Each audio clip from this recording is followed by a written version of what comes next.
Pronto, estamos agora começando a gravação, né? Então, pessoal, para quem não assistiu a aula comigo, vou me apresentar. Eu sou a professora Luciana, eu sou formada em pedagogia, pós-graduada em gestão educacional, educação infantil e Libras, ou seja, falar com as mãozinhas, tá? Então, assim, eu já sou funcionária pública do estado do Tocantins há 25 anos, funcionária de carreira, tá? Do estado do Tocantins, e eu vou ministrar a disciplina para vocês hoje, a disciplina de Fundamentos e Metodologia de Língua Portuguesa. Essa disciplina, ela tem uma carga horária bem maior, vocês vão ter uma sequência aí de 4 aulas, tá? Essa é a primeira, então, nessas próximas 4 quintas-feiras aí, eu vou estar com vocês, né, nessa nossas aulas aí, viu? E aí eu espero que vocês não abusem, né, o meu rostinho aqui, porque eu vou estar desenvolvendo esse trabalho com vocês, tá? Então, assim, é uma disciplina que tem uma carga horária maior, né, do que as outras. Às vezes vocês têm tido disciplinas que têm 2 aulas. Então, assim, todas as disciplinas de fundamento e metodologia, não sei, acho que vocês já tiveram fundamento e metodologia de matemática, vocês também tiveram uma sequência de 4 aulas. Então, assim, a mesma coisa vai acontecer com fundamentos e metodologia de língua portuguesa. Às vezes vocês vão me perguntar assim, professora, mas a gente vai aprender a língua portuguesa? Não, não é esse o objetivo não é esse o objetivo da nossa aula. O objetivo da nossa aula é ensinar vocês, preparar vocês para que vocês possam trabalhar a língua portuguesa com as crianças, com a educação infantil e com as séries iniciais do 1º ao 5º ano. Língua portuguesa vocês aprenderam quando vocês fizeram o curso ensino médio de vocês. Então, foi nessa época que vocês aprenderam a língua portuguesa. Então, agora a gente vai tratar muito dessa questão aí, de aprender como é que os nossos alunos aprendem, de poder ajudar eles nesse sentido, de aprender essa língua portuguesa, né, que é um grande desafio hoje da educação e da escola, né, aprender como se aprende essa língua portuguesa, que é tão difícil, né, de fazer isso, mas a gente vai caminhando aí, vamos tentar fazer isso. Nessa aula de hoje, eu não vou passar uma atividade para vocês ainda. Vou deixar, terminando a nossa aula aqui, eu vou disponibilizar no grupo a apostila, que vocês vão usar nas 4 aulas seguintes. Vou disponibilizar os slides da aula de hoje. E aí, assim, vocês vão ter essa semana para que vocês possam fazer a leitura desse material, dos slides, tudo direitinho. Na próxima aula, na próxima quinta, eu já vou estar explicando e vou estar passando uma atividade para vocês, que vai ser, eu vou ensinar vocês como fazer um plano de aula, ou seja, um mini plano de aula de língua portuguesa. Sei que muitos já sabem, muitos podem até ser professores, mas aí nós vamos aí, nesse desafio aí, eu vou estar orientando vocês como se faz esse plano de aula em língua portuguesa, tá bom? Não se preocupem que eu vou passar o passo a passo, vou explicar tudo direitinho para vocês, tá bom? E aí, durante a semana, só mesmo fazer essa leitura desse material. Lembrando que quem estiver na aula presencial aqui, vai ter também pontinhos de participação, tá? Eu sei que muitas pessoas às vezes não podem assistir por um motivo ou outro, mas enfim, as pessoas que estão aqui, elas vão ter um pontinho a mais, digamos, de participação. Não que os outros vão ser prejudicados, digamos que, eu não assisti às aulas da professora, eu não vou conseguir a média de aprovação. Não é bem isso. Porém, quem estiver assistindo vai ter uma notinha a mais de participação na aula. Alguma dúvida? Alguém quer falar alguma coisa? Tem alguma dúvida e tudo mais? Querem falar ou está tudo tranquilo? Podemos iniciar a nossa aula. Pode iniciar, professor. Tá tudo tranquilo, né, Vanete? Então, todo mundo aí estão conseguindo ouvir direitinho, o som tá bom, tá tranquilo, né? Sim, pode, professora. Ok, então, eu vou começar a apresentação dos nossos slides, e aí depois a gente vai fazendo os comentários, eu vou estar explicando tudo mais, e no final da aula a gente vai estar fazendo os comentários direitinho, tá? Não se preocupe que esses slides eu vou estar deixando para vocês, no final da nossa aula eu vou disponibilizar lá no grupo para vocês, tá bom?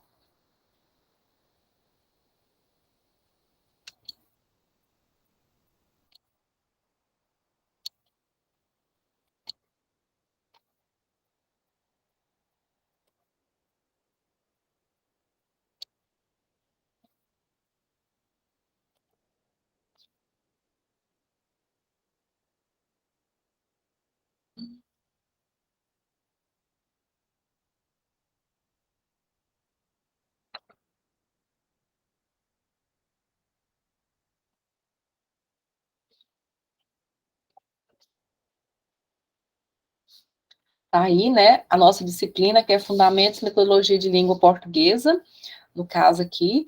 Aí nós vamos iniciar essa apresentação aqui, né? Aí, deixa eu ver aqui.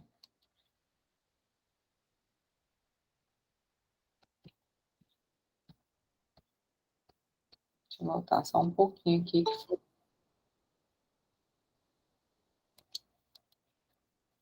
Muita coisa aqui.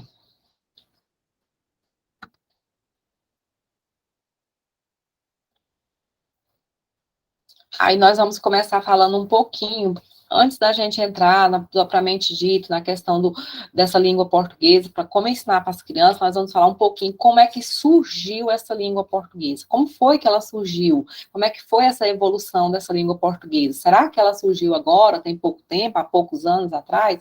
Vamos entender um pouquinho como foi que essa língua portuguesa surgiu.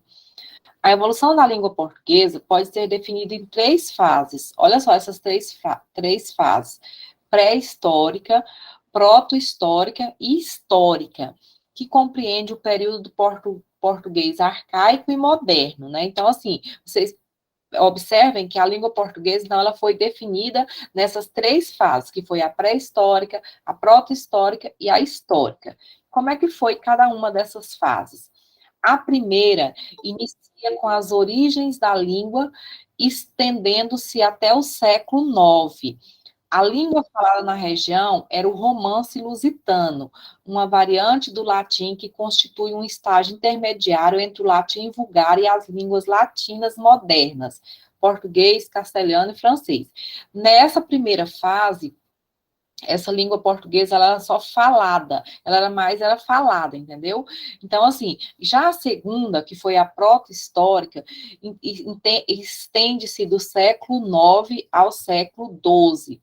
Textos escritos em latim bárbaro, modalidade latim usada apenas em documentos, e por isso também chamado de latim tabaliônico, palavras portuguesas eram faladas, mas não escritas. Olha só, quando começou-se a escrever a língua portuguesa, ela era escrito os textos em latim, ou seja, chamado latim tabaliônico, e ali as palavras portuguesas eram apenas faladas, mas não era escrita, o que comprova a existência do dialeto galaico-português. A fase histórica inicia-se no século XII, em que os textos começaram a ser redigidos em português. Olha só, iniciou-se no século XII, nós estamos no século XXI. Quantos anos já não passaram? Quantos séculos não se passaram, né? Então, assim, esta fase divide-se no período arcaico, do século XII ao século XVI, e período moderno do século XVI até os nossos dias de hoje, tá? Então, essas são as fases que essa língua portuguesa se dividiu. Como foi que o português chegou até nós? Como foi que esse português chegou para nós aqui no Brasil? O português brasileiro, ou português do Brasil, é o termo utilizado para designar a variedade da língua portuguesa falada pelos mais de 193 milhões de brasileiros, que vive dentro e fora do Brasil, sendo a variante do português mais falada, lida e escrita no mundo. Olha só, gente, a língua portuguesa, ela é a língua mais falada, lida e escrita no mundo. Nós não estamos falando só de Brasil, nós estamos falando de mundo, tá? Então, assim, imaginem a grandiosidade, é muita coisa, né? O português do Brasil formou-se da interação entre a língua do colonizador, em que se refere à língua do prestígio, né, e poder, as numerosas línguas indígenas brasileiras, principalmente o tupi, língua falada em toda a costa brasileira e, por algum tempo, língua geral do Brasil colônia. As línguas africanas provenientes do tráfico negreiro e as línguas dos que migraram da Europa e da Ásia a partir dos meados do século XIX. Olha só, por que que o nosso português, os especialistas, todos eles dizem, por que que o português, a língua portuguesa, ela é tão difícil de ser falada e até mesmo de ser escrita? Porque ela sofreu grande influência de outras línguas. Quando os portugueses chegaram aqui no Brasil, eles encontraram, né, primeiros povos que eles encontraram foram os indígenas, que já tinham a língua deles, eles já tinham o linguajar deles, e de certa forma, houve a incorporação de muitas palavras que nós temos hoje no nosso português, é de origem indígena. Depois, mais na frente, nós tivemos a questão dos negros, dos escravos, que também trouxeram a sua cultura, a sua língua, que também temos palavras hoje no nosso português que são de origem africanas, né? E sem contar essa questão da questão da regionalidade. Por exemplo, pessoas que estão lá no Nordeste, tem um linguajar muitas vezes diferente do pessoal do Sul. E tudo isso faz parte desse contexto da nossa língua portuguesa. Por isso que ela é uma das línguas mais difíceis de se falar e de escrever, porque tem muito essa questão de reformas ortográficas, de concordância, um monte de regrinhas que muitas vezes em outras línguas não tem. Então, por isso, ela termina sendo uma das línguas mais difíceis de falar, tá? Só foi esses 2 slides para mostrar para vocês só como surgiu essa língua portuguesa. Nós não vamos ficar aí falando sobre isso, porque vocês também no material de vocês tem isso aí, vocês podem se embasar mais nessa questão aí, tá? E agora a gente vai falar um pouquinho sobre as competências gerais da BNCC. Eu sei que vocês já devem ter visto falar esse nome, BNCC, não já? Ou não? Não se lembram, não viram? Eu acho que vocês já viram, mas vamos para frente. Nós vamos falar um pouquinho, sim, né? Nós vamos falar um pouquinho sobre a BNCC. O que é a BNCC? O que é a base? BNCC significa Base Nacional Comum Curricular, ou seja, essa siglazinha aqui, ó, significa Base Nacional Comum Curricular. Quando a gente fala nacional, é a nível de quê? De Brasil, né? Eu não estou falando a nível de Tocantins, eu não estou falando a nível de estado, eu estou falando a nível de Brasil. E aí eu trouxe essa figura para vocês aqui, que diz assim, o que é a BNCC do ensino fundamental? O que é essa BNCC do ensino fundamental? A Base Nacional Comum Curricular é um documento que define as habilidades essenciais para todos os alunos da educação básica. Gente, ela define as habilidades essenciais para todos os alunos da educação básica. Quando a gente fala de alunos da educação básica, nós não estamos falando só da rede municipal, nem da rede estadual, nós estamos falando de todo, rede municipal, rede estadual, rede privada, então, de todos esses alunos nós estamos falando. Todos os currículos do país, públicos e privados, deverão conter esses conteúdos. Então, assim, lembra que eu falei para vocês? Não, todos esses currículos do país, públicos e privados, eles deverão conter esses conteúdos. Aí, aqui, ó, eu trouxe uma imagem para vocês aqui, ó. Aqui, nesse círculo maior aqui, ó, vocês estão vendo aqui, ó, nessa parte maior, onde eu estou passando aqui a mãozinha, nós temos a BNCC, que é a Base Nacional Comum Curricular. Ela define como será trabalhada a educação em todo o Brasil. Ela define como a educação será trabalhada em todo o Brasil. Não importa se é na rede municipal, se é na rede estadual, se é na rede privada, mas é ela que define. Ela é uma diretriz do Ministério da Educação, ou seja, do MEC. Ela é uma diretriz de lá. Aí, nesse outro círculo aqui, ó, um pouco menor, nós temos aqui, ó, currículos estaduais, municipais e particulares. Currículos estaduais, municipais e particulares. O que é currículo? Currículo nada mais é os objetos de conhecimento ou os conteúdos que cada unidade escolar, que cada estado, que cada município vai trabalhar. Então, assim, por isso que essa parte de objeto de conhecimento e de currículo ficou a cargo dos municípios. Sabe por quê? Porque cada município, diante daquilo que eu falei para vocês nos slides anteriores, devido a essa questão da regionalidade, de cultura e tudo mais, então Isso aí ficou a cargo dos municípios, o estado, é eles que vão criar esse currículo para ser trabalhado. A base, ela direciona como é que tem que ser essa criação desses currículos, como é que vai ser feito, mas ela não diz aquilo que o estado ou o município precisa trabalhar. Por exemplo, aqui no estado do Tocantins, tanto para a rede municipal como para a rede estadual, nós temos um documento chamado DCT, que é Documento Curricular do Estado do Tocantins.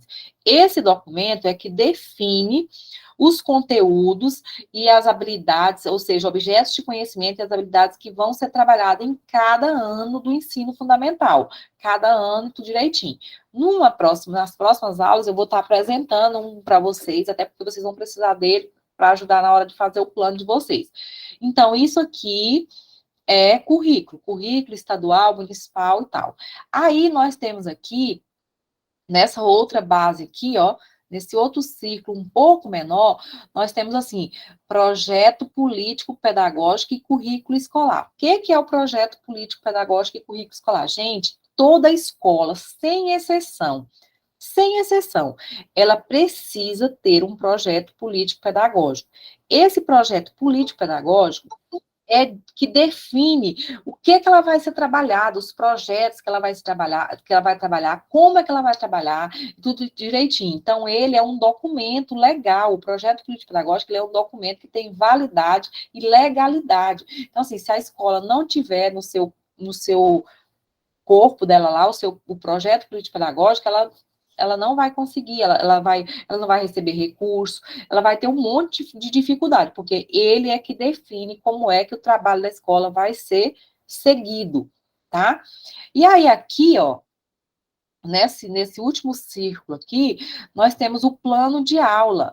O plano de aula, que está aqui, ó, nessa esfera menor aqui, o plano de aula é um documento do professor, é um documento legal, previsto na LDB também, na Lei de Diretrizes e Bases da Educação, e ele é um documento construído pelo professor. É o professor que constrói o plano de aula. A escola não vai te dar um plano de aula pronto, isso é fato. Vocês precisam construir, aprender a construir esse plano de aula. Isso não tem como fugir, isso é regra. Não adianta. Ah, professora, mas eu não sei, eu tenho muita dificuldade. Sim, mas não está fazendo magistério, então precisamos aprender. Precisamos aprender a fazer esse plano de aula. Não tem como fugir disso, tá? Atenção, base não é currículo, ela é ponto de partida. Aquilo que eu acabei de falar para vocês, essa base, ela não é o nosso currículo, mas ela define o nosso ponto de partida. Por que que todos os outros documentos que a gente teve, nós tivemos várias diretrizes aí, eu que já estou há 25 anos na educação, nós tivemos várias diretrizes antes de chegar na BNCC. Nós tivemos o PCN, que foi uma diretriz também construída pelo MEC. Antes disso, nós tivemos o DCNEM, e nenhum desses aí não funcionou. Sabe por que não funcionou? Porque não era obrigatório trabalhar. Ele, tipo assim, ele só orientava, ele vinha como essa orientação. Não é que era ruim, não, mas, enfim, não era uma coisa que era obrigatório. Aí uns professores trabalhavam, outros não trabalhavam, enfim, aí ficou aquele trabalho solto. Agora, com a base, não. A base, ela é obrigatória. Ela não é, tipo assim, ah, eu acho que eu vou trabalhar isso aqui que está na base. Não, não tem uma história de eu acho, não.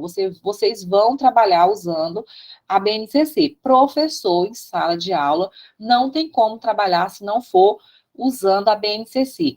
A BNCC foi construída por professores, então, assim, ela tem uma validade de 10 anos, agora que nós estamos no terceiro ano da BNCC, então nós temos ainda 7 anos aí pela frente, nesse tempo aí vocês já vão estar todo mundo na sala de aula, com fé em Deus, dando aula, então vocês precisam se atentar para essa questão da BNCC, isso é fato, vocês não podem fugir disso, tá?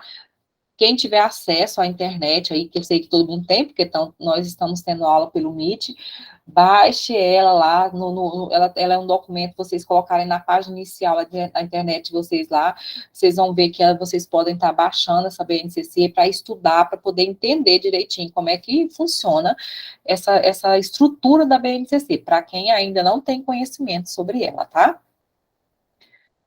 E aí, a BNCC, ela traz competências gerais. O que são as competências gerais? O que diz a base? A base diz que competência é a mobilização de conhecimentos, conceitos e procedimentos, habilidades, práticas cognitivas e socioemocionais, atitudes e valores para resolver demandas complexas da vida cotidiana, do pleno exercício da cidadania e do mundo do trabalho. Isso é o que diz as competências, né? E o que são essas competências gerais? Falei já sobre isso aqui, né? E aí as competências, elas vêm para quê? Valores, habilidades e atitude para a vida e mundo do trabalho, ou seja, nós vamos preparar o nosso aluno, nós vamos preparar o nosso estudante para a vida e para o mundo do trabalho, porque ele vai sair, ele vai para o mercado de trabalho, então ela tem esse objetivo. Devem ser trabalhadas durante toda a educação básica. O aprendizado deve ser contínuo e gradual, para que o aluno consiga desenvolver todas as competências. Ou seja,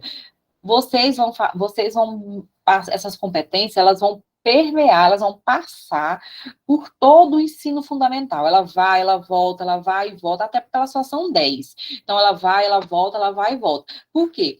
Porque o aluno, esse aprendizado dele vai ser de forma contínua, ou seja, uma coisa contínua aqui, como se você estivesse numa estrada e você estivesse indo sempre.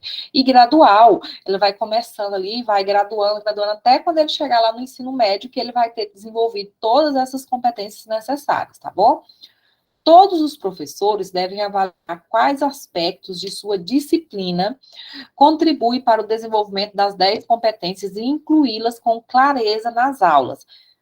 Todos os professores devem avaliar quais aspectos de suas disciplinas contribui para o desenvolvimento das 10 competências e incluí-las com clareza nas aulas. Então, assim, são 10 competências. Você está trabalhando com objeto de conhecimento tal. Será que essa competência aqui vai dar certo, vai combinar com esse objeto de conhecimento que eu estou trabalhando? Ou eu posso ver qual que vai ficar melhor, qual que vai caber melhor nesse momento? Então, é esse o nosso trabalho que nós temos que fazer. E aí, quais são essas competências gerais? Quais são essas 10 competências gerais? A primeira que nós temos aí é a competência do conhecimento. Olha só, a competência do conhecimento. Trata do aluno ativo, que reconhece a importância da aprendizagem e reflete sobre como ocorre a construção do seu conhecimento. Ou seja, essa competência do conhecimento, ela vai tratar que o aluno seja um aluno ativo, que ele venha reconhecer a importância dessa aprendizagem para ele e também como é que ocorre a construção desse conhecimento. Como é que eu aprendo? Será como é que eu, aluno, estou aprendendo? Tá? Então, assim, essa é a competência do conhecimento. Aí nós temos a competência do pensamento científico, crítico e criativo. Fala do desenvolvimento do raciocínio e questionamento, da análise crítica e da busca por soluções criativas e inovadoras. Gente, olha só, hoje nós vivemos em uma sociedade em que nós temos que pensar em formar o nosso aluno de forma que ele possa ter um raciocínio, que ele possa questionar, que ele seja um aluno que ele consiga questionar o porquê daquele aprendizado para ele, entendeu? Que ele possa ter uma análise crítica para solucionar a problemática que ele está envolvido ali. E não aquele aluno passivo que só recebe tudo e não abre a boca para falar nada. Não se admite mais esse tipo de ensino. A gente não pode mais pensar nessa qualidade de ensino dessa forma. Então, por isso que a gente preza muito por isso aí, por estar falando isso para vocês, essa competência 2 aí, que é o pensamento crítico científico, né? Aí depois, a competência 3 fala sobre o repertório cultural. Propõe conhecimento, compreensão, reconhecimento da importância das diversas manifestações artísticas e culturais, capacidade de se expressar por meio das artes. Olha só, na nossa época, quando eu fiz lá o meu ensino fundamental, séries do primeiro ao quinto ano, até mesmo até quando eu terminei o meu ensino médio, não se trabalhava na escola essa questão desse repertório cultural. Tanto é que eu sou extremamente tímida, se for para me apresentar na frente, alguma coisa. Por quê? Porque geralmente alguém falou que o áudio está saindo baixinho. Para todo mundo tá assim ou só para essa pessoa? Alguém poderia me falar aí? Que tá bom o áudio? Para mim tá Professora, bom, sim, professor. professora, aqui também está baixinho, não dá para ouvir. Eu acho que é alguma coisa, porque para uns está conseguindo ouvir bem, olha, tá normal e tudo mais, não tá baixa aí o áudio do aparelho de vocês aí, não, aumenta o volume, porque o pessoal diz que tá bom o áudio, Paulo Henrique tá normal, a Fernanda também está normal, tá? Talvez seja porque vocês estejam, ou então, não sei, talvez o acesso à internet não esteja normal. A maioria, todo mundo está dizendo que está normal. Então, acho que pode ser alguma coisa nos aparelhos de vocês, alguma coisa aí, tá? Verifica aí. Todo mundo está dizendo que está normal. Tá ótimo, a Manuela colocou, então vamos para frente. Então, esse repertório cultural, ele tem que ser trabalhado no dia a dia da escola. Por quê? Porque é nele que os alunos vão se manifestar, eles vão manifestar a parte artística deles, a cultura da onde eles estão inseridos, por meio da arte. Então, por isso existe essa questão do repertório cultural, tá? Aí nós temos a competência 4, que é a cultura digital. Reconhece o domínio do universo digital com o uso qualificado e ético das diversas ferramentas. Gente, olha só, não dá mais para a gente trabalhar em escola sem usar a questão das tecnologias. Não tem como mais, esse trabalho não flui mais dessa forma. Se a gente tem dificuldade com relação a esse uso das tecnologias, procurem buscar recursos para aprender e tudo mais, tal, porque se vocês não fizerem isso, vocês, quando entrarem lá na escola, vocês vão ficar para trás com relação aos outros, porque hoje tudo é no formato digital. Hoje o nosso diário de classe ele é online, você faz aonde você estiver, não tem mais escrita nem papel. O nosso plano de aula é de formato digital, então assim, a cultura digital, ela veio para ficar, ela não vai mais, isso aí não vai retroceder. É nós é que precisamos avançar. Precisamos avançar para ter conhecimento dessa questão dessa cultura digital. Aí nós temos a competência 5, que é a comunicação. Crianças e jovens necessitam entender, analisar criticamente e saber se expressar, utilizando uma variedade de linguagens e plataformas. Olha só, gente, tanto que é importante essa competência 5 da comunicação. Nós precisamos preparar os nossos jovens de forma que eles vão saber se comunicar, se fazer entender, eles vão saber expressar a opinião deles, entendeu? Usar as diferentes variedades da linguagem, entendeu? Então, assim, essa comunicação, ela é uma competência muito importante, tá? Aí nós temos aqui a competência 6, trabalho e projeto de vida. Aqui no estado do Tocantins, o projeto de vida, ele não é só uma competência, como também é uma disciplina hoje do currículo. Todas as séries, desde o primeiro aninho até a terceira série do ensino médio, eles têm uma disciplina chamada projeto de vida. O que é esse projeto de vida? É a capacidade de gerir a própria vida e estabelecer metas, planejar e perseguir com determinação e esforço os projetos presentes e futuros.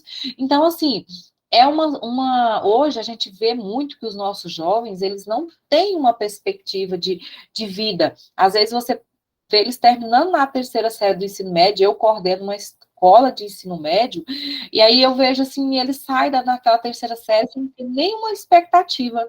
Ah, não, eu nem sei o que é que eu quero ser, eu nem sei o que é que eu vou fazer e tudo mais e tal. Na nossa época, não era diferente. A gente não tinha, na nossa época, porque a gente não tinha essa disciplina, nem essa competência para ajudar nós nas nossas escolhas. Então, assim, eu, por exemplo, vou citar um exemplo claro. Eu sou professora há 25 anos. Eu confesso a vocês que eu não sei fazer outra coisa, a não ser fazer educação. Então, assim, eu talvez, por a minha mãe ser professora, eu não tinha essa disciplina de projeto de vida, eu não tinha uma, digamos assim, não abriu um leque de oportunidades para mim naquela época, então eu fui fazer o quê? fui ser professora, fui estudar para ser professora. Não estou aqui reclamando, estou dando um exemplo para vocês.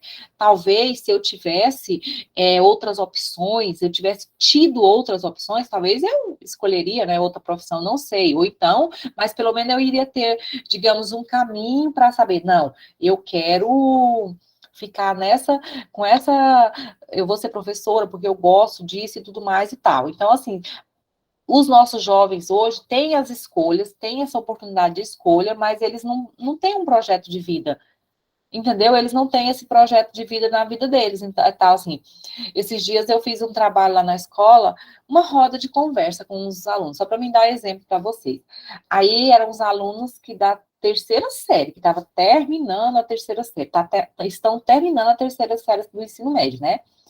Então, vão sair para o mercado de trabalho ou não e tudo mais. Então, assim, eu pedi para que eles escrevessem num pedacinho de papel, assim, não precisava colocar o nome, o que eles via como esse projeto de vida, o que o projeto de vida ia servir para eles, o que eles queriam da vida deles, colocar no projeto de vida. Aí alguns colocaram assim, que uns dizia que queria morar sozinho, outros diziam que queria ser médico, outros diziam que queria ser bandido. Então, assim, foram várias especulações. Aí eu sentei com eles, né? Fiz uma roda de conversa e a gente sentou. Aí eu coloquei a pessoa que colocou que queria morar sozinha, né? Aí eu falei assim, você já pensou, já planejou o que é morar sozinho hoje? Para você, o que significa esse morar sozinho? Porque assim, você hoje mora com seus pais, então você vai morar sozinho. Você precisa ter uma casa mobiliada, você precisa ter horários para levantar, para fazer comida, para lavar roupa e tudo mais e tal. Você tem condições financeiras, psicológicas para tudo isso?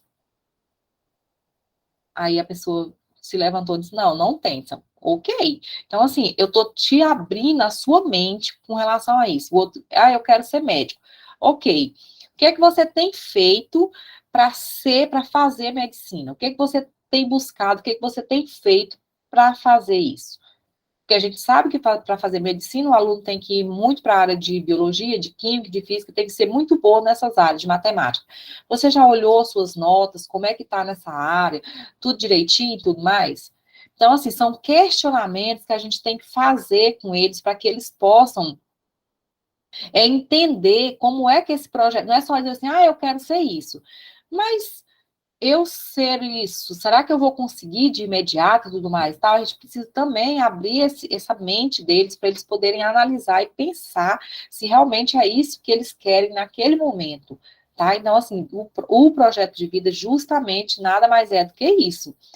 Gerir a própria vida, estabelecer metas, planejar e perseguir com determinação. É óbvio que a gente não vai dizer para o aluno que, ou, por exemplo, o que quer morar sozinho. Ok, é uma meta. Só que naquele momento ele não tinha condições de fazer isso. Então, vamos traçar metas, planejar para você conseguir daqui 2, 3 anos fazer isso. Então, assim, são coisas que a gente tem que levar eles a raciocinar, porque geralmente eles não fazem isso, tá? Aí nós temos a sétima competência, que é a sétima, que é a da argumentação.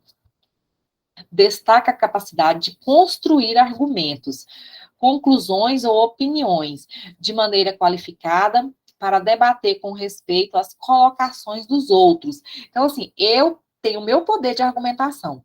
Todos nós temos, mas você precisa argumentar diante daquilo que você tem conhecimento. Não só argumentar por resmungar, vamos dizer assim, né? Mas cadê?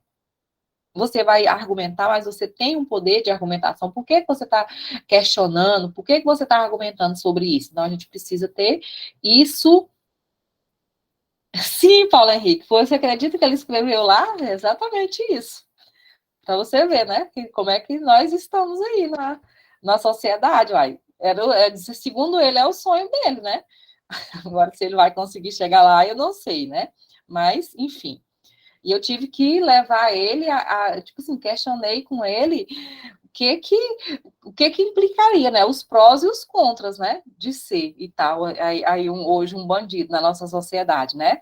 Então, assim, para ser um bandido sucedido, qual o caminho que ele deveria percorrer, né? Que nem eu sei, mas eu levei ele a questionei com ele, né? Qual o caminho que você tem que percorrer para você? Porque para você ser um bandido que não na primeira tentativa que você ir para a cadeia, então seu projeto de vida acabou-se, não virou nada, né? Então, assim, vamos, isso é questão de raciocínio, tá? Porque muitas vezes é aquela questão da modinha, né? Mas acontece, viu, Paulo Henrique? Infelizmente, acontece muito nas escolas, viu? Aí nós temos a competência 8, que é o autoconhecimento e autocuidado. Gente, eu preciso me autoconhecer e para mim e preciso me cuidar. Eu preciso cuidar, entendeu? Olha só, trata de ser capaz de identificar os pontos fortes e fragilidades de si mesmo, lidar com as emoções e manter a saúde física e emocional. Hoje tem sido tão difícil a gente conseguir essa questão de lidar com essas emoções, tanto da parte profissional como da parte dos alunos. É, assim, uma fragilidade tão grande que se tem dentro das escolas, que a gente precisa estar muito, assim, embasado em muitos conhecimentos para poder passar para eles esse sentimento de autoconfiança, de autoestima, de cuidados com a saúde. Muitas vezes não se cuida, o que vai levando a essa questão do autocuidado. Então, a gente precisa, desde pequenininho, eles precisam ter isso dentro deles, que eles precisam se autoconhecer e eles precisam se autocuidar, tá? Aí nós temos a competência 9, que é empatia e cooperação. Fala da necessidade de compreender, ser solidário, dialogar e colaborar com todos, respeitando a diversidade social, econômica, política e cultural. Gente, essa questão de empatia e cooperação. Pensa numa competência difícil de ser desenvolvida dentro da escola. Começa pelos próprios funcionários. Gente, professor, você não tem noção tanto que professor é bicho desunido. Você não tem noção, não, viu? Então, a gente precisa ser solidário com as pessoas, a gente precisa dialogar, a gente precisa colaborar com todos, até porque o nosso trabalho dentro da escola, ele não anda sozinho, nós não fazemos educação sozinha, a gente depende de outras pessoas, então por que não colaborar? Por que não vamos respeitar as diferenças que existem dentro da escola, que são muitas? Então, assim, quando você lida com pessoas, a gente precisa muito desenvolver essa competência de empatia e cooperação. Aí nós temos a competência 10, que é a responsabilidade e cidadania.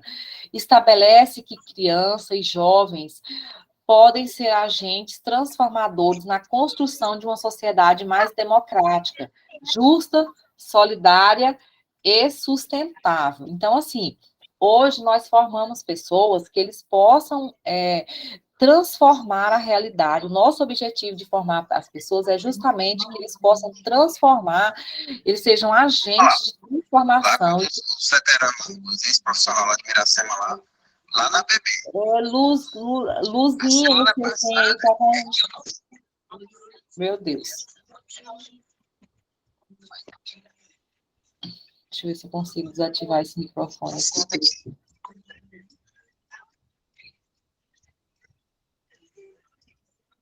Desativado aqui da Luzinete, o som dela aqui. Então, a gente precisa saber que nós fazemos parte de uma sociedade. Como parte dessa sociedade, nós temos responsabilidade, nós precisamos agir com cidadania para que a gente possa realmente fazer parte de forma justa, solidária e contribuir uns com os outros. Ok? Gente, essas são as 10 competências. Olha aqui, o que diz as 10 competências? As 10 competências gerais, nós estamos falando de 10 competências gerais, irão nortear o trabalho das escolas e dos professores em todos os anos e componentes curriculares. Além das 10 competências gerais, que ela vale para todos os anos do ensino, como está falando aqui, nós temos as competências específicas.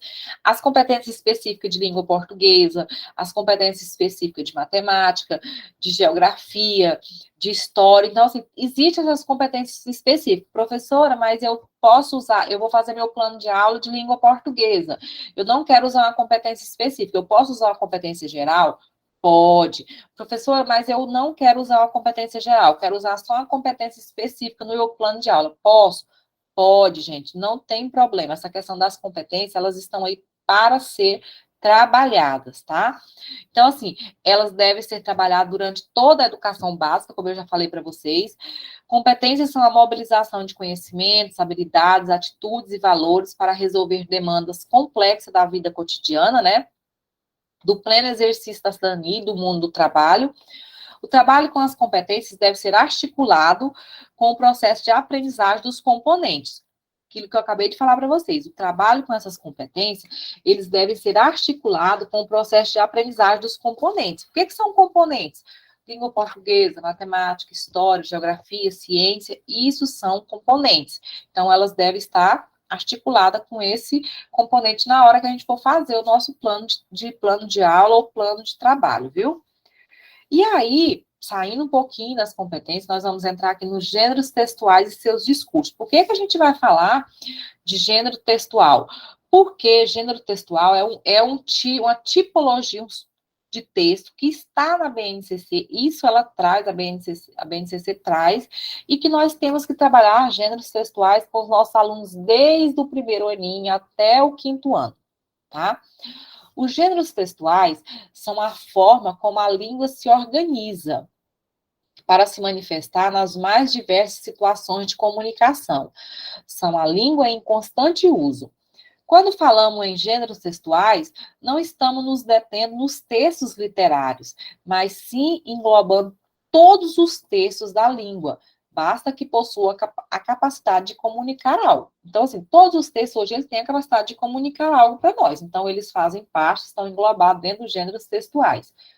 Os textos orais ou escritos que produzimos para nos comunicar possuem um conjunto de características e são essas características que determinarão seu gênero textual. Algumas dessas características são o assunto, quem está falando, para quem está falando, sua finalidade, ou se o texto é mais narrativo, instrucional, argumentativo e etc. Então, assim, essa é a função dos gêneros textuais. E eu trouxe aqui alguns exemplos dos muitos que tem de gêneros textuais, né? Vejamos mais alguns exemplos de gêneros textuais.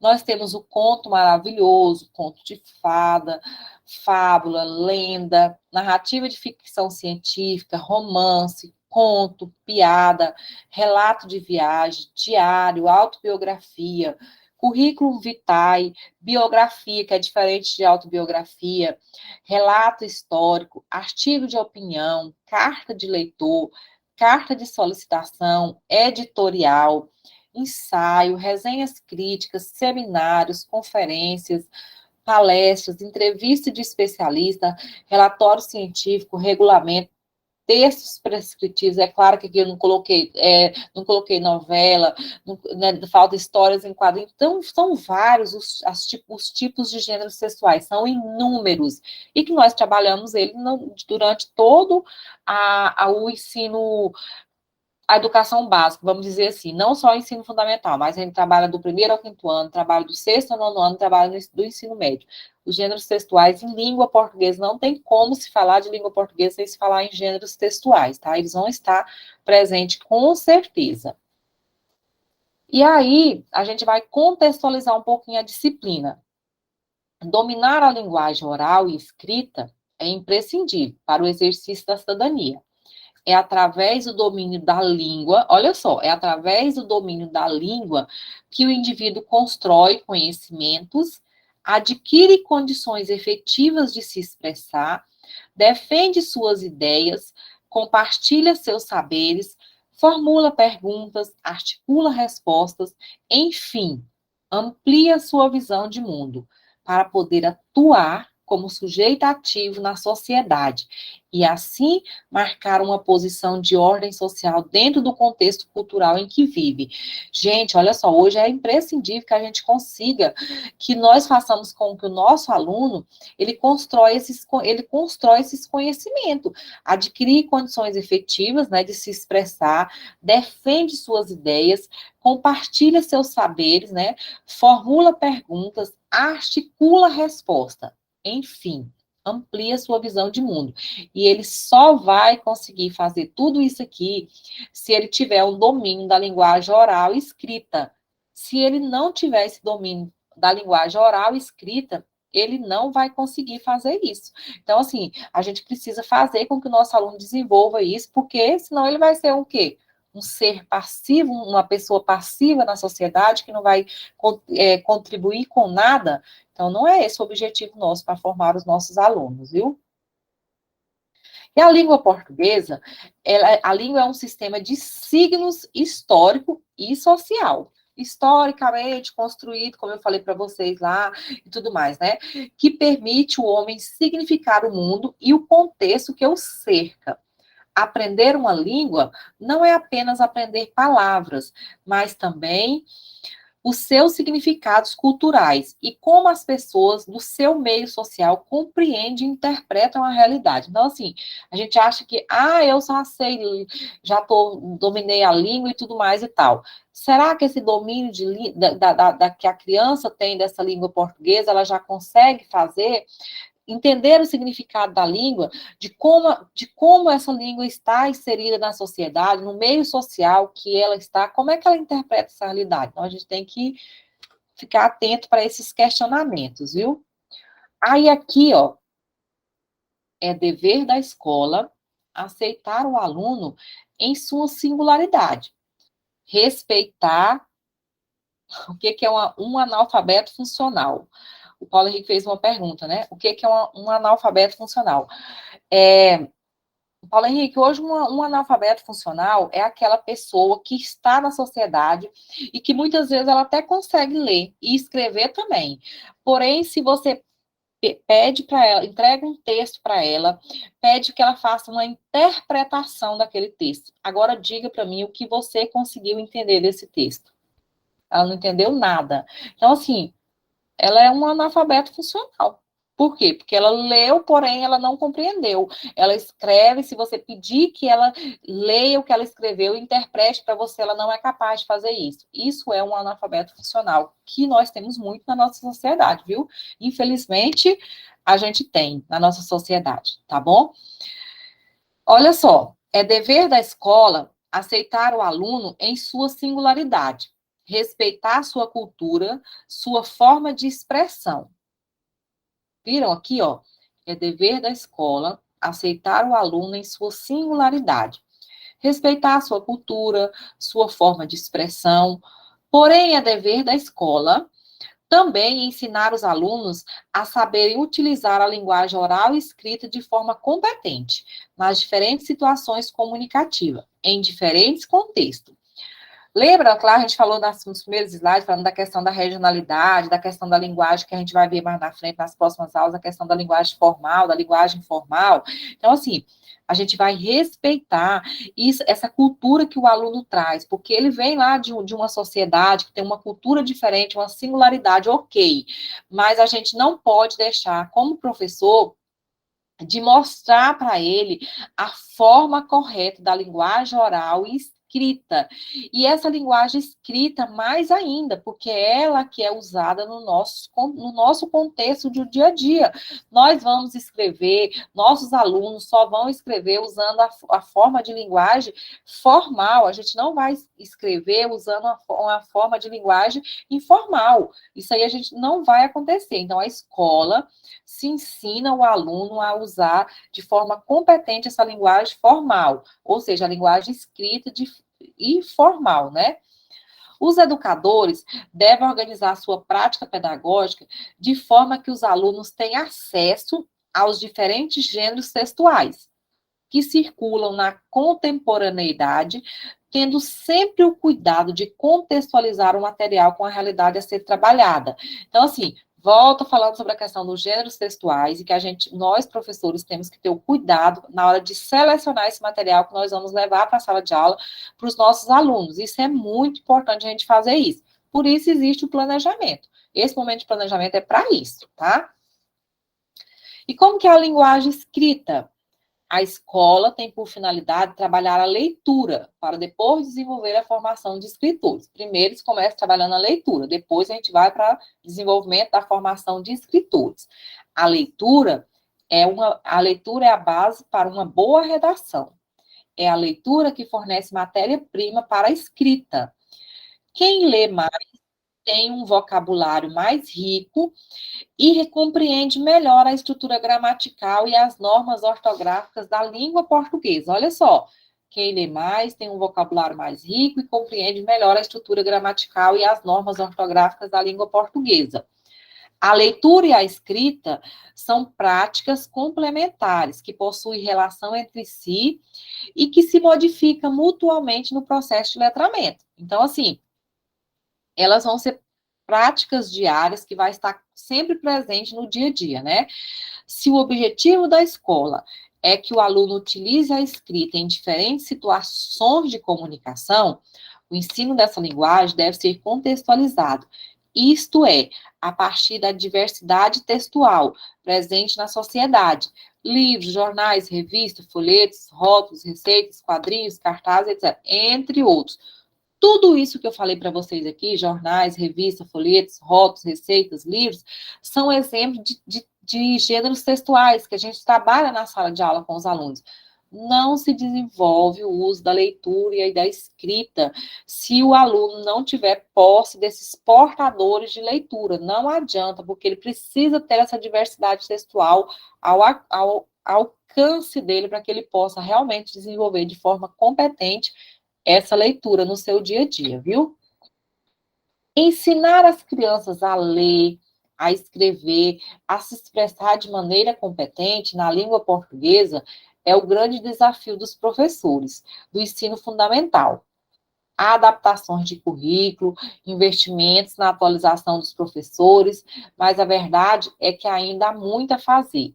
Isso é verdade. Por mais que, com tanto investimento que tem, por mais que as escolas tenham trabalhado de forma a buscar que os alunos consigam ler e escrever de forma competente, ainda é o nosso grande desafio.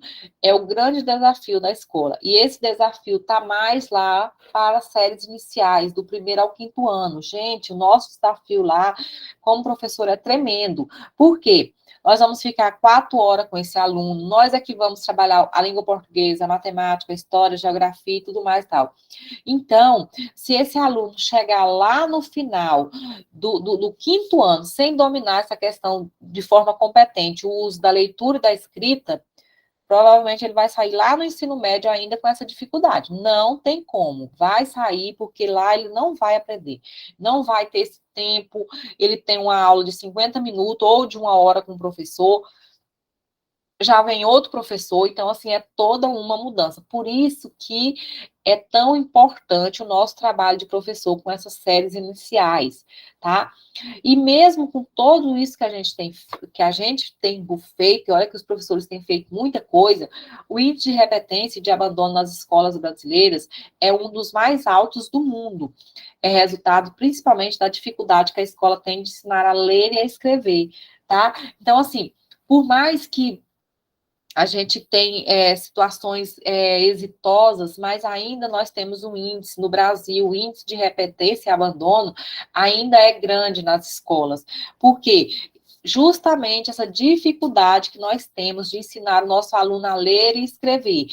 Dificuldades essas são várias, são fatores externos, fatores internos. Fatores internos é aquilo que está dentro da escola e que, de alguma forma, a gente não conseguiu resolver. Fatores externos são aquilo que estão fora dos muros da escola, que envolve família, comunidade, onde a criança está inserido, e que muitas vezes foge do nosso alcance como professor. Nós não temos como mudar, às vezes, uma realidade que está lá acontecendo dentro da sociedade, muitas vezes a gente não tem como mudar, e que aquilo está interferindo, aquela situação, um problema, está interferindo na aprendizagem do aluno. Então, assim, não vão se desesperar por isso e tudo mais. O que a gente tem que ter em nossa mente, no nosso consciente, é que você fez de tudo para que seu aluno aprendesse. Mas nem sempre você vai conseguir 100% disso aí, não. Isso é fato. Mas você fez de tudo para que seu aluno pudesse aprender. Tá, pessoal? Então, assim, só para ficar claro para vocês, tá? E o que é preciso ensinar para as séries iniciais do ensino fundamental? Os alunos devem terminar a primeira fase do ensino fundamental dominando a linguagem de maneira eficaz. Deve ser capaz de produzir e interpretar textos orais ou escritos, tanto para as necessidades do dia a dia, escrever um recado, bilhete, ler instruções, como para ter acesso aos bens culturais e a participação plena no mundo letrado. Aí, ó, Paulo Henrique, os analfabetos funcional, dificilmente eles vão ter essa participação plena nesse mundo letrado.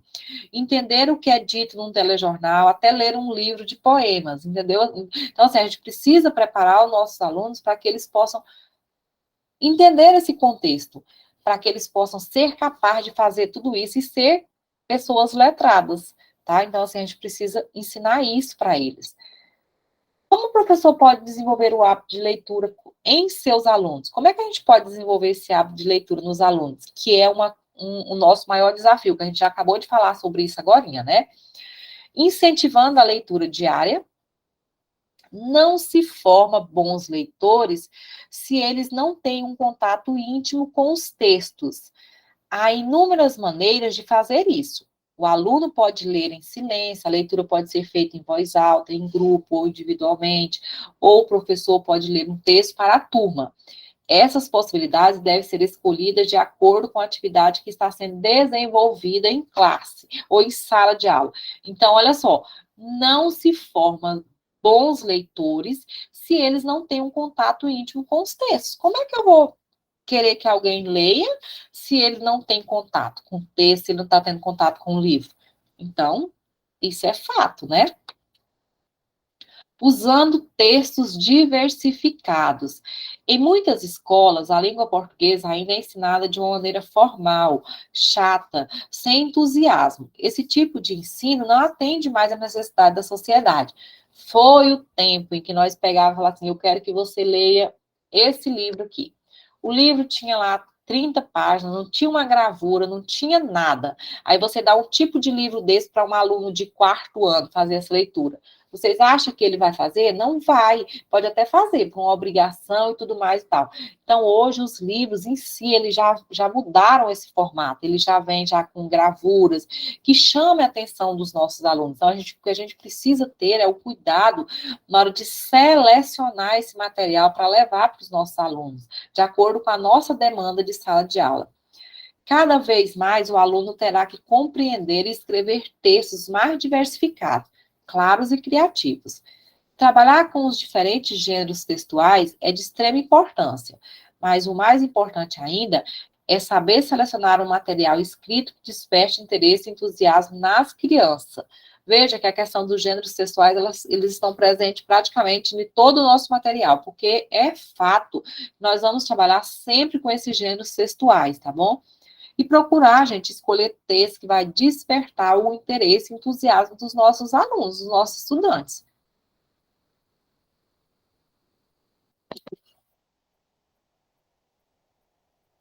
Para formar alunos leitores e produtores de texto, compreender os pressupostos de base da língua portuguesa, né?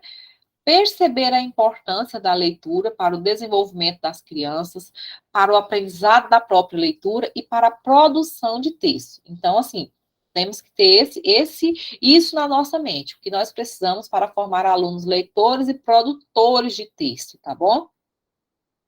Aluno leitor e produtor de texto. Trabalhar didaticamente a língua portuguesa na perspectiva de uso, ou seja, eu vou trabalhar a língua portuguesa de acordo com aquilo que o meu aluno vai usar na sociedade. Então, isso é interessante a gente ter isso na nossa mente. Analisar textos produzidos pelas crianças, planejar propostas de trabalho com produção de textos a partir de alguns modelos de referência. Gente, olha só, essa questão de analisar textos produzidos pelas crianças. Isso aqui é muito sério. Sabe por quê? É porque, assim, do 1º ao 5º ano, não tem como a gente não fazer correção nos textos dos meninos. A gente precisa fazer aquela correção ortográfica, tudo bonitinho. Aí o professor vai lá e pede para o aluno fazer um texto de 20 linhas. Aí você tem uma sala com 20 meninos. Aí você tem 20 textos para corrigir de 20 linhas. sendo que você trabalha português, matemática, ciência, história e geografia. Gente, para você saber se o seu aluno sabe ler e escrever, você não precisa pedir para ele escrever um texto de 20 linhas, não. Você pode pedir para ele escrever um texto de um parágrafo, um texto de 5 linhas. Você já vai saber se ele sabe ler e escrever por esse texto. Agora não, você vai pedir o aluno escrever um texto de 20 linhas para o professor poder corrigir. É o professor mesmo se matar, ele mesmo, com as suas próprias mãos, tá? Então, assim, nós precisamos otimizar o nosso trabalho de sala de aula, tá? Então, assim, planejar a proposta de trabalho com produção de texto a partir de alguns modelos de referência. A gente pode levar o modelo de referência para a sala de aula. Olha, hoje nós vamos trabalhar histórias em quadrinhos. A gente leva para eles, né? Leva os livros e tudo, mostra o que é uma história em quadrinho, tudo direitinho. Agora mostrou, trabalhou, tudo. Pronto, agora vocês vão criar uma história em quadrinho e tal, tal. Então, assim, podemos fazer isso, devemos fazer isso, tá? Aprofundar seus conhecimentos sobre leitura e produção de texto e aprender coisas novas, né? Então, assim, tudo isso faz parte dessa questão. E quais são os conteúdos ou objetos de conhecimento que nós podemos trabalhar com os alunos do primeiro ao quinto ano? Leitura, não vamos fugir disso. Leitura, objetivos, formas e estratégia, né? Produção de texto com apoio, a gente pode produzir um texto com os alunos, o apoio de um livro ou de um vídeo e tudo mais, a gente vai fazer isso.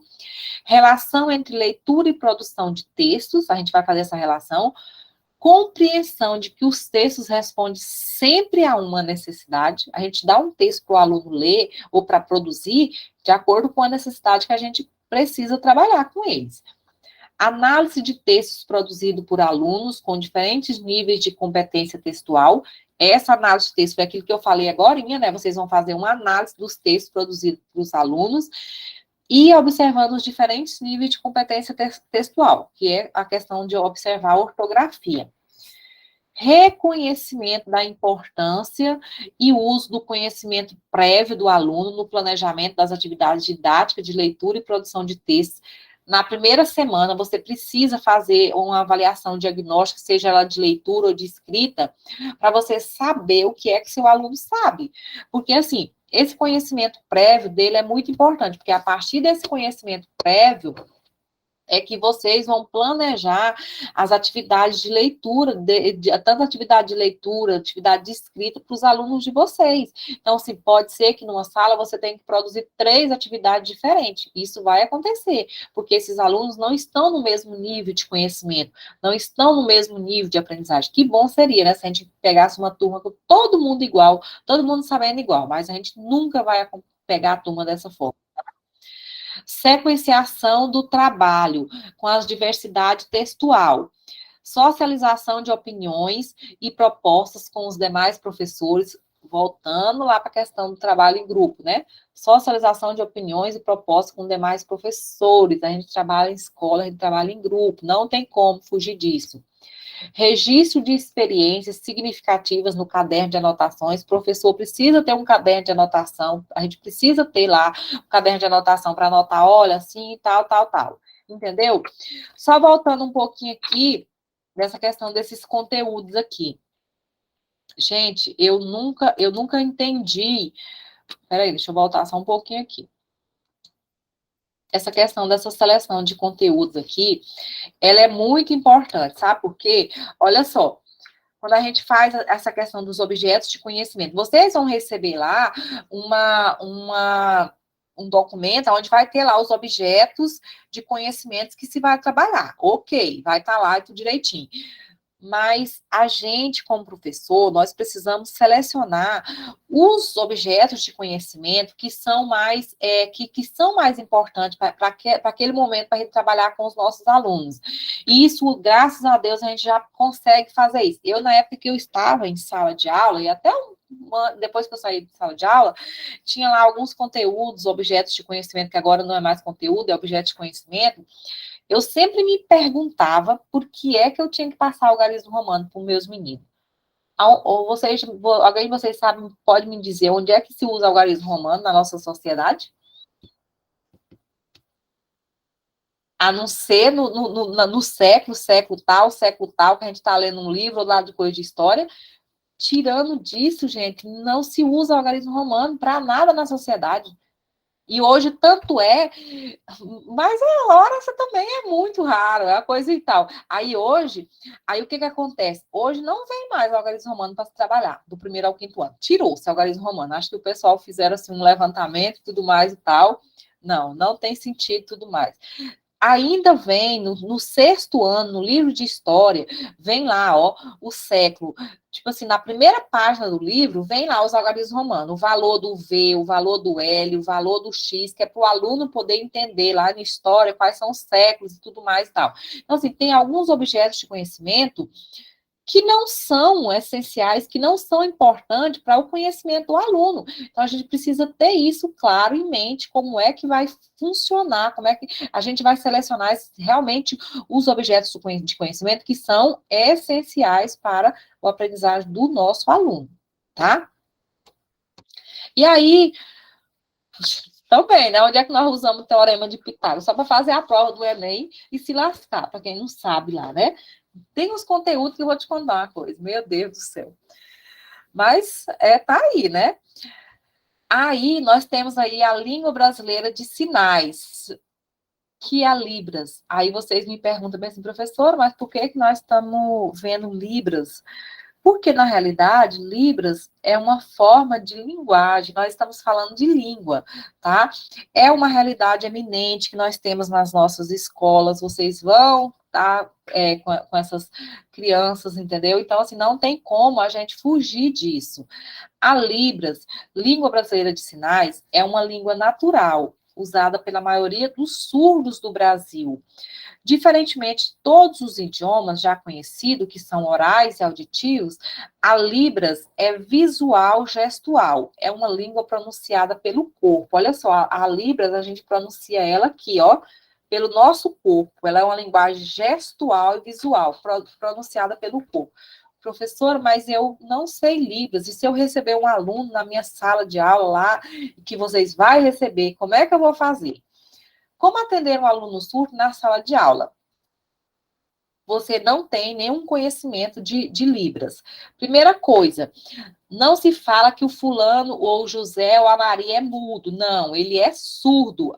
O nome correto, a nomenclatura correta é surdo. A pessoa é surda, tá bom? Não é dizer que quando você fala que o fulano é mudo, você está usando um termo pejorativo. Não é assim que se fala. O professor deve aceitar o aluno surdo como os demais alunos, ajudar o aluno a relacionar, não lhe dar soluções prontas, não super proteger. A gente tem a mania, né, de achar que o fulano porque é surdo, é um coitadinho. Não, ele só é surdo, ele não é um coitado. Não ficar de costas para o aluno, nem de lado, quando estiver falando. Se você estiver falando, você fica de frente para ele, porque eles têm uma grande facilidade de fazer a leitura labial, tá bom? Preparar os colegas para recebê-lo, para que os colegas não excluam esse aluno, esse estudante, ele não pode ser, ele já vem de uma sociedade de exclusão, então ele não pode ir para a escola para ele se sentir mais excluso ainda, tá? Dirigir-se ao surdo em língua de sinais, se não for possível, utilizar frases curtas, bem pronunciadas, num tom normal, sem exageros. Ao chamar a atenção do aluno, utilize gestos convencionais, tipo, vem aqui, né? Ou então, não, ou sim, né? Colocar o aluno surdo na primeira carteira, longe de janelas e portas, para não se distrair. Utilizar todos os recursos que facilitem sua compreensão, dramatização, mímicas e materiais visuais. Se utilizar vídeos, certifique de que são legendados, muitos sabem já ler, né? Fazer resumos de conteúdo das aulas no quadro e depois repassá-los, né, em língua de sinais, que hoje já temos a tecnologia que faz isso para a gente, né? Incluir a família no processo educativo. Cumprimentá-lo sempre que possível em língua de sinais ou com um sorriso, né? Se você não souber a língua de sinais, mas pelo menos se você já recebeu o aluno sorriso, sorrindo já é um lado, né? Toda a escola, professores e funcionários devem aprender a língua de sinais quando possível, né? As aulas devem ser em língua de sinais e, se não for possível, solicitar a ajuda de intérpretes até que os professores se preparem para esse atendimento. A escola deve receber assessoria de uma equipe pedagogo, psicólogo, fonoaudiólogo, enviado pela Secretaria de Educação Especial do Estado, que existe eu estou falando isso aqui porque existem essas pessoas lá que recebem dinheiro para fazer isso.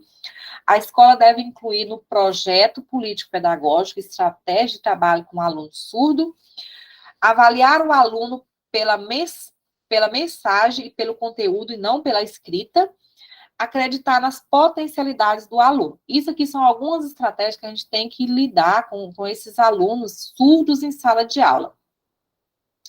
No material de vocês, na apostila de vocês, tem a questão do alfabeto em Libras, e aqui também nos slides tem, nós temos os números em Libras, deixa eu voltar um pouquinho aqui, agora minhas apresentações de slides, voltar aqui para vocês, e vocês sabiam que existe uma lei, a Lei 10.436, que diz que toda criança surda na sala de aula, ela tem direito a um intérprete.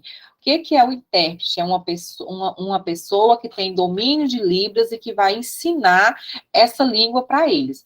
Porém, isso não acontece. Sabe por que não acontece? Porque nós não temos profissionais qualificados para fazer esse tipo de trabalho. Infelizmente, a gente não tem ainda. Pelo menos aqui no estado do Tocantins. Vou falar do estado do Tocantins. A gente não tem esses profissionais.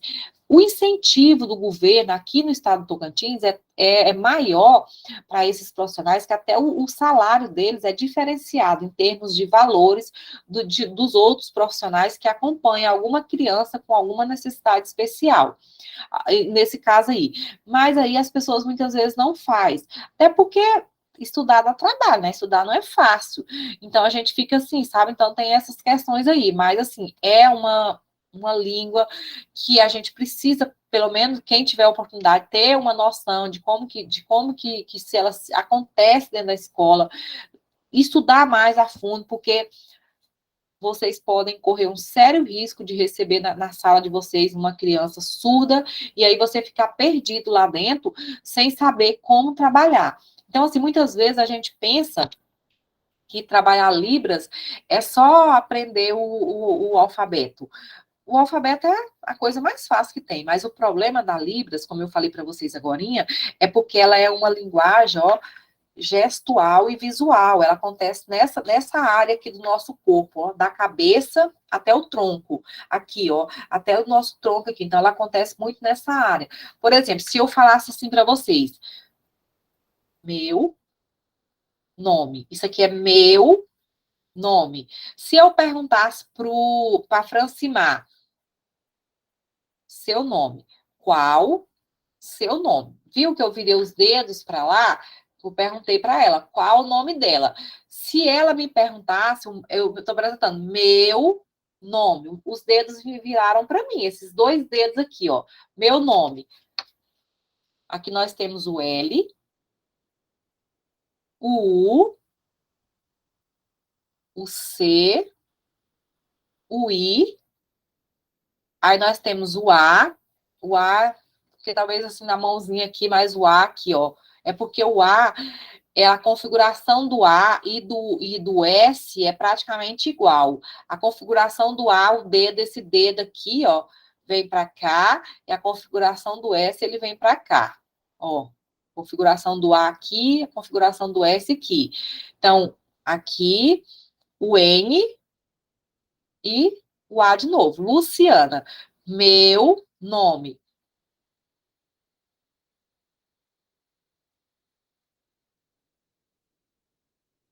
Luciana, tá? Então, assim, aí, essa questão da Libras, ela só é um tópico, assim, que tô passando aqui para vocês, só para vocês entenderem que é uma forma de linguagem, que a gente precisa que ela esteja presente, que ela vai estar presente no nosso dia a dia, porque a gente tem essas pessoas surdas na nossa sociedade, e a gente não tem como excluir. Por exemplo, na Libras, o bater palmas é isso aqui, ó. Na Libras eu uso para isso aqui, para bater palmas. Não é por quê? Porque aqui eu uso para quem é ouvinte. Para quem é surdo, é isso aqui, o bater palmas, entendeu? Por exemplo, obrigado.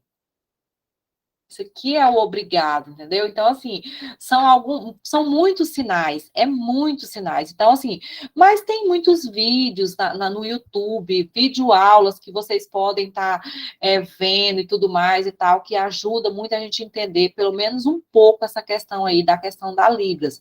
Eu não vou cobrar nenhuma atividade para vocês com relação a Libras, eu só trouxe como uma forma de linguagem para vocês, para que vocês possam entender um pouquinho dessa questão dessa Libras. Entenderam? Pessoal, a minha parte dos slides aqui, ela terminou. Agora, eu queria pedir para vocês